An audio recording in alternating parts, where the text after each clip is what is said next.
Հարգելի հեռուստադիտողներ, մենք վերադարձանք, շնորհակալություն, որ մեզ հետ եք։ Դեկտեմբերի 27-ին ժամը 7-ին Կոմիտասի Թանգարան ինստիտուտում տեղի կունենա հոբոյի երաժշտության երեկո եւ այդ առիթով Ավստրալիայից Հայաստան է ժամանել մեր հյուրը, ում հետ էլ կխոսենք սպասվող համերգի եւ ընդհանրապես երաժշտության մասին։ Եվ ամենակարևորը համերգի մուտքն ազատ է։ Այո։ Ով է մեր հյուրը։ Եվ մեր հյուրն է հոբոյահար Լիլիթ Մարգարյանը։ Բարի լույս։ Բարի լույս։ Ինչ ես ուզում, ինչ էի որոշել Ավստրալիա, ուզում հասկանալ։ Մտքով Ավստրալիա ես գնաց, ուզում ես գնաս Ավստրալիա։ Ես էլ գնալ այն մեծ սիրով, ինչու ոչ։ Հոբոն, ես մեն վստահ եմ այդ բառը միգուցե ցավոք սրտի շատ հեռուստադիտողների համար փոքր անծանոթ է, անհասկանալի, հա։ Եկեք սկսենք դրանից, ճակերտները բացենք։ Ինչ է սա, ում հետ ոնց։ Հոբոյը փայտյա փողային գործիք է։ Ինքը ստեղծվել է 17-րդ դարի երկրորդ կեսին Ֆրանսիայում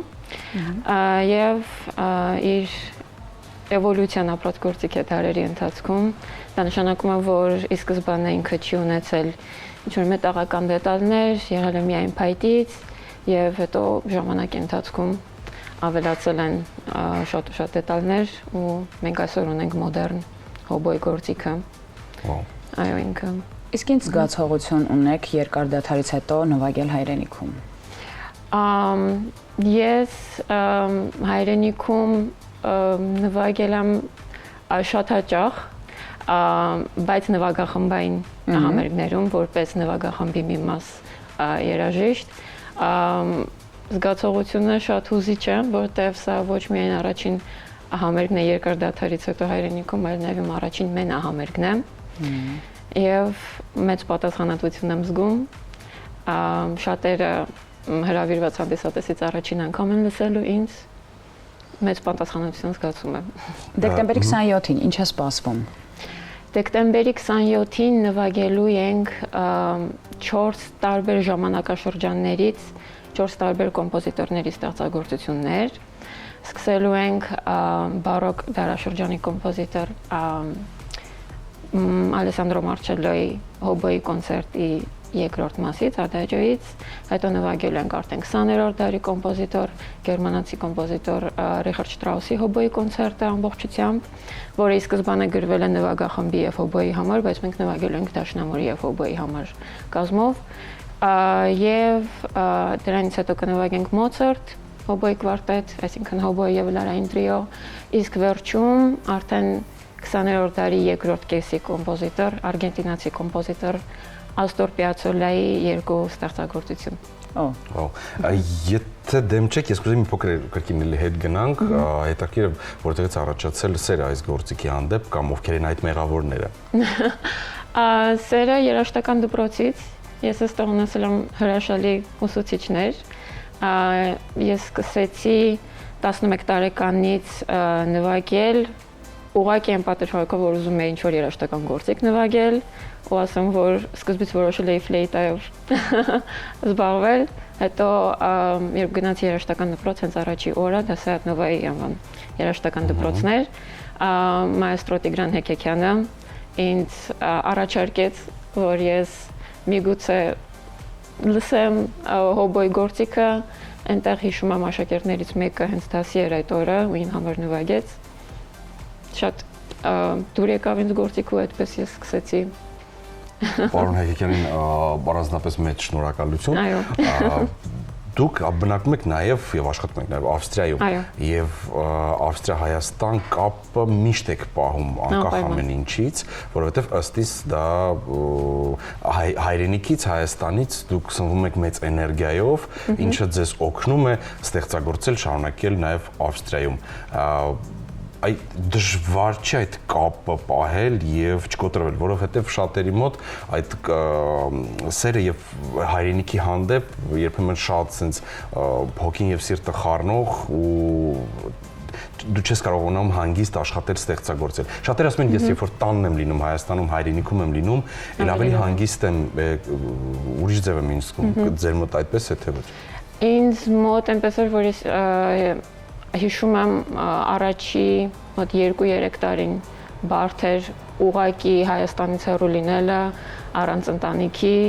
ինքնուրույն առհասարակ կյանքը ինքնուրույն հասկանալը, հետո ժամանակի ընթացքում սովորում ես կապը ուղղակի պահպանել ճիշտ ու կարողանալ ուղղակի ընդունել իրավիճակը այնպեսին ինչպեսին կա, որ Քո ճանապարհն այդպեսին է։ Այո, Եվրոպայում կյանքը ուղղակի շատ երաժիշտների համար շատ բուրն է, այստեղ էլ է շատ բուրն, բայց երկու տեղում էլ պետք է լինել ակտիվ, ինչը ես հիմա Նայես ամեն ինչում երաժշտությունն է օգնում, չէ՞ ի վերջո։ Այո։ Եվ նպատակները եւ երազանքներին հասնելը մեծ մոտիվացիա է, որ դու ուղղակի փորձես երկու տեղում էլ կապ ունենալ։ Իսկ ինչ խորհուրդ կտաք սկսնակ երաժիշտներին, ովքեր իրենց ճանապարհը եւ ուղին նոր են սկսում։ Սկսնակ երաժիշտներին խորհուրդ կտամ երբեք չկոտրվել, որովհետեւ շատերը մտածում են, որ բարդություն, եթե կա բարդություն, ուրեմն պետք է հետ կանգնել եւ դա իրենց համար չի, ոչ ոք չի մտածում, որ հաջողությունների հասած մարդիկ իրենք էլ են սկսել ինչ որ տեղից։ Բարդությունները ճանապարհի իմաստն է։ Այո, դա ամենակարևոր դասն է, միշտ փորձել անել հենց այն աշխատանքը, որ ամենաշատն են փորձում շրջանցել եւ չանել, դա ամենակարևոր երևույթն է։ Երաժշտության մեջ ու կարծում եմ բոլոր մասնագիտություններում ուղղակի առաջ գնալ ու չմոռանալ ինչ եք փոքր տարիքում սկսել։ Ասենք այնտեղ որտեղ վախենալու է։ Այսինքն հետ եք նայում, վստահ եմ, որ բազմիցս եղել է, որ դուք միայնակ ձեր մտքերով եք լինում, հիշում եք, երբ գնացիք առաջին անգամ Ավստրիա կամ երբ առաջին անգամ ծանոթացաք այս յուրահատուկ երաժշտական գործիքին ու այսօր դուք Հայաստանում հայրենիքում դնում եք ձեր առաջին մենահամերգը, իմ կարծիքով դա արդեն հաղթանակներից մեկն է։ Առաջի քայլը ես կասեի։ Այո։ Դրա համար եմ ասում մեծ պատասխանատվություն է, որովհետև ես երբեք չէի մտածի, որ մենահամերգը այսքան շուտ կկարողանայի ես ինքս կազմակերպել։ Միշտ երբ որ հարցնում էի մարդիկ, իսկ երբ ես մենահամերգ նվագելու, երբ ես համերգ տալու Հայաստանում, Երևանում, մտածում էի, որ դա պետք է անի ինչ-որ մի կազմակերպություն, ինչ-որ մի հրավեր լինի, ինչ-որ մի նվագախումբ եւ այլն, հետո հասկացա, որ ես ինքս կարող եմ դա անել, իրականացնել ու այո։ Բայց Լիլիթ ջան, պետք է հասունանա, չէ՞, այդ ամեն դեպքում։ Այո, այդ պահն էլ այո, դա էլ շատ կարևոր է, որ ինքը պետք է հասունանա եւ դու իրոք հասկանում ես, որ դու պատրաստ ես դրան եւ սկսում ես աշխատել այդ ուղղությամբ։ Իսկ արդյոք Հայաստանում ներկա գտնվելով դուք նաեւ պլանավորում եք, քննարկում եք առաջկա համագործակցություններ 2026-ի մասին է խոսքը իհարկե գնում ու այստեղ Հայաստանի Հանրապետությունում գործող երաժիշտների Այո, ես ուզում եմ շարունակել համագործակցել արդեն իսկ այն երաժիշտների հետ այսօր դեկտեմբերի 27-ին պետք է նվագեմ, որովհետև ես կարծում եմ, որ առհասարակ կարևոր է, որ դու ճանաչես երաժիշտին եւ շարունակես իր հետ նույն ձև աշխատել, այլ երաժիշտների հետ դեռ պլաններ չկան, հուսով եմ կլինեն նաև առաջարկներ, ոչ միայն իմ կողմից, այլև այլ երաժիշտների կողմից համագործակցության, այո։ Շնորհակալ ենք շատ։ Եվ ևս մեկ անգամ հիշեցնենք, որ դեկտեմբերի 27-ին ժամը 19-ին Կոմիտասի Թանգարան ինստիտուտում տեղի կունենա հոբոյի երաժշտության երեկոն, մուտքն ազատ է լինելու, այնպես որ կարծում եմ բոլորից ներկայությունն է բար։ Ես հասկանում եմ, որ ֆիզիկապես միգուցե շատերը զբաղված կլինեն ծանրաբեռնված ամանորյա այս թողուբո, բայց առաջին հերթին իաջակցություն ձեզ, ես վստահ եմ, որ դուք անկախ ամեն ինչից ֆանտաստիկ ելույթ կունենաք։ Ու ես վստահ եմ նաև, որ մենք կունենանք դեռ հանդիպումներ 2025-ին, 25-ը կապենք արդեն, բայց 26-ին ել ավելի մեծ, ել ավելի սպասված նախագծերից կխոսենք ձեր հետ միասին։ Շնորհակալ եմ։ Ձեզ լավ օրվա շարունակություն։ Հյուրն էր հոբոյահար Լիլիթ Մարգարյանը։